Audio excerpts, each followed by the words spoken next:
हम हमारे साथ मौजूद हैं बिलाल अजहर कियानी साहब और फैज़ान जाकिर साहब। तो बिलाल साहब, जो ब्रेक से पहले अगेन वो अपने पॉइंट पर इंसिस्ट कर रहे थे कि हमारे यहाँ जो डिसीजंस लिए जाते हैं वो उसके हवाले से कुछ ज़्यादा प्लानिंग नहीं की जाती और overnight decisions because of pressures, political pressures या जिसकी वजह से भी तब्दीली की जाती है। तो इस केस के अंदर डू यू थिंक कि जो शहबाज भी जिक्र कर रहे थे कि जो कुछ चीजें चेंज हुई, was it because of political pressure और रैशनल डिसीजन? नहीं sir, firstly I don't know the gentleman जो यहाँ पे शो पर हैं, मुझे नहीं पता किस जमात से नहीं, रिप्रेजेंटेटिव अवाम Pakistan party. I don't know sir, I did not know that he would be coming to this show, otherwise खैर बहरहाल।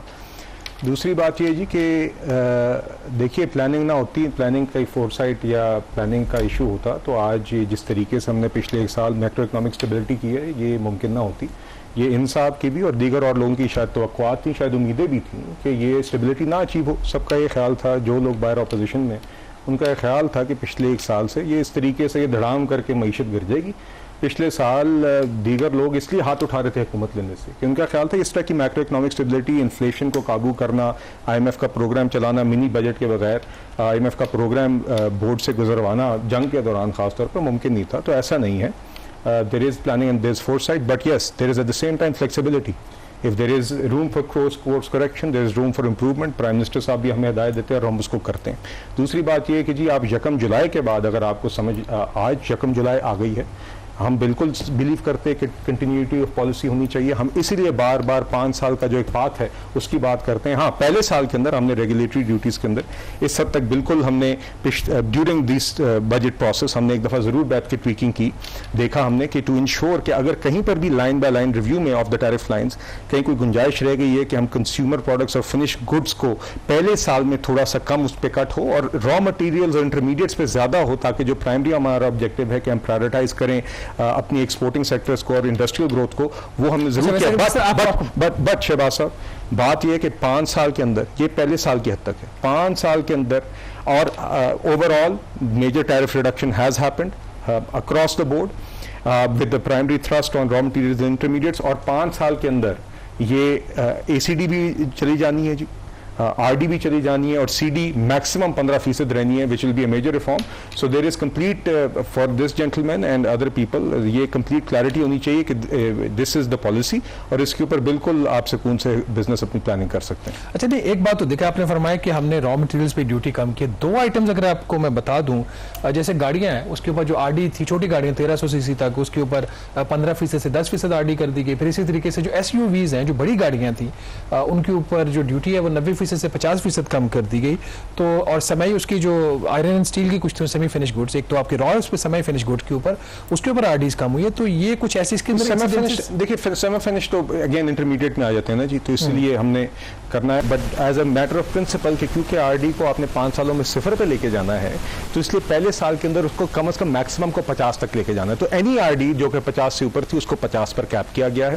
एट द सेम टाइम दो एक ऑटो पॉलिसी भी अभी एक्टिव है जो आई बिलीव अगले साल तक चलनी है। तो CDs आज भी 100% है।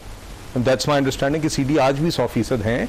अच्छा, फैजान साहब की तरफ चलते हैं। फैजान साहब, इनका पॉइंट आ गया, बिलाल साहब का भी। आप क्या समझते हैं कि ये जो कंज्यूमर के भी अगर हम बेनिफिट की बात कर लें, बहुत सारी ऐसी चीज़ें हैं जिनके ऊपर जो रेगुलेटरी ड्यूटीज़ थी वो गलत लगी हुई थी, जिनको ख़त्म किया गया। तो डू यू थिंक एक राइट डायरेक्शन तो हुकूमत ने ली है ना? क्योंकि जो इम्पोर्ट टैक्सेस हैं वो आपका सिर्फ रेवेन्यू के पर्पसेस के लिए तो उनको यूज़ नहीं करना चाहिए ना, उसमें कंज्यूमर बेनिफिट भी देखना चाहिए।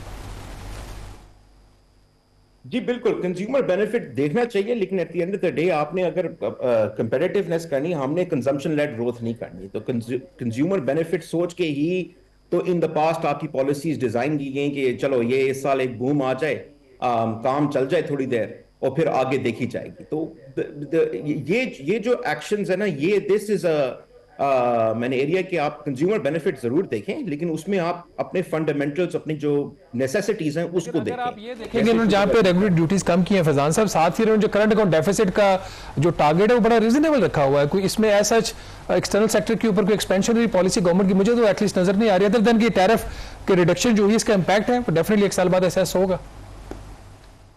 जी वो असेस होगा, लेकिन आप ये देखिए ना कि आपका करंट अकाउंट डेफिसिट कंट्रोल अभी किस चीज से हुआ है। ठीक है, एक पॉलिसी लेवल लीवर तो था आपके पास, लेकिन जो सेकंड एस्पेक्ट मैंने शुरू पे जिक्र किया था कि जो प्रैक्टिसेस हैं एक्चुअल कंट्रोल्स तो वहां पे है। तो ये लिबरलाइजेशन पॉलिसी का अमल अगर होता है कि नहीं होता हकीकी तौर पे, वो इससे पता चलेगा कि अगर एक्सपोर्टर जब एलसीज खोलते हैं अपनी मशीनरी इंपोर्ट करने के लिए, अपने रॉ मटेरियल इंपोर्ट करने के लिए, उनको एलसीज खोलने देते हैं। एक्चुअल कंट्रोल्स तो आप अगर पिछले 2 सालों में देखें, वो ये नहीं थे कि आपने कोई ड्यूटी सिग्निफिकेंटली बढ़ा दी उसकी वजह से आपके इंपोर्ट्स कम हुए हैं। कंट्रोल्स तो आपके सारे नॉन टैरिफ ओरिएंटेड थे। एंड अगर आप वहां से रोक देते हैं, आप पॉलिसी रेट जो मर्जी करते हैं, आप पॉलिसी पे कहते हैं हमने टैरिफ रिड्यूस कर दिया, लेकिन लिबरलाइजेशन तब तक नहीं होगी ना कि जब इन प्रैक्टिस में एक्चुअली। फैजान साहब, इंपॉर्टेंट पॉइंट आपने रेज किया है कि सिर्फ बात ज़रा रेगुलेटरी ड्यूटी या वो नहीं है, नॉन टैरिफ जो बैरियर्स हैं उसकी भी बात, ऑफ कोर्स इंपॉर्टेंट इशू है ये।